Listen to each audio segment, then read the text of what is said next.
KPCC അധ്യക്ഷ സ്ഥാനവുമായി ബന്ധപ്പെട്ട് യാതൊരു അറിവും തനിക്ക് ലഭിച്ചില്ല എന്ന് ആന്റണി MP.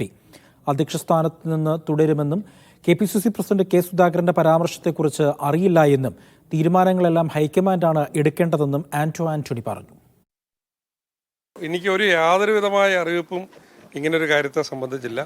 ഇങ്ങനെയുള്ള കാര്യങ്ങളെക്കുറിച്ചെല്ലാം അന്തിമമായ തീരുമാനം എടുക്കുന്ന കോൺഗ്രസ് ഹൈക്കമാൻഡാണ്. കോൺഗ്രസ് ഹൈക്കമാൻഡിൽ നിന്നുള്ള ഒരറിയിപ്പും എനിക്കിത് സംബന്ധമായി കിട്ടിയിട്ടില്ല. അതുകൊണ്ട് ബാക്കിയെല്ലാം പ്രചരിക്കുന്നതെല്ലാം ഊഹാപോഹങ്ങൾ മാത്രമാണ്. മറ്റ് ഒരു കാര്യങ്ങളും ഇതേ സംബന്ധിച്ച് കൂടുതലായിട്ട് പറയാനില്ല. അല്ല, എനിക്ക് അതേക്കുറിച്ച് ഞാൻ ഇത്തരമുള്ള കാര്യങ്ങളെക്കുറിച്ചൊന്നും ഞാനിപ്പോൾ അഭിപ്രായ പ്രകടനത്തിനില്ല. കാരണം എനിക്കിതേ സംബന്ധിച്ച് യാതൊരു വിധമായ അറിയിപ്പും കോൺഗ്രസിൻ്റെ ഒരു തലങ്ങളിൽ നിന്നും ഹൈക്കമാൻഡിൽ നിന്നാട്ടെ ഒരു തലങ്ങളിൽ ലഭിച്ചിട്ടില്ല. അതുകൊണ്ട് ഞാനിതേ സംബന്ധിച്ച് 100% അജ്ഞനാണ്. അതുകൊണ്ട് അത്ര ഒരു സാഹചര്യത്തിൽ ഇങ്ങനെയുള്ള ഒരു കാര്യത്തെക്കുറിച്ചും ഒരു പരാമർശം നടത്താൻ ഞാൻ ആഗ്രഹിക്കുന്നു. അത് കിട്ടട്ടെ.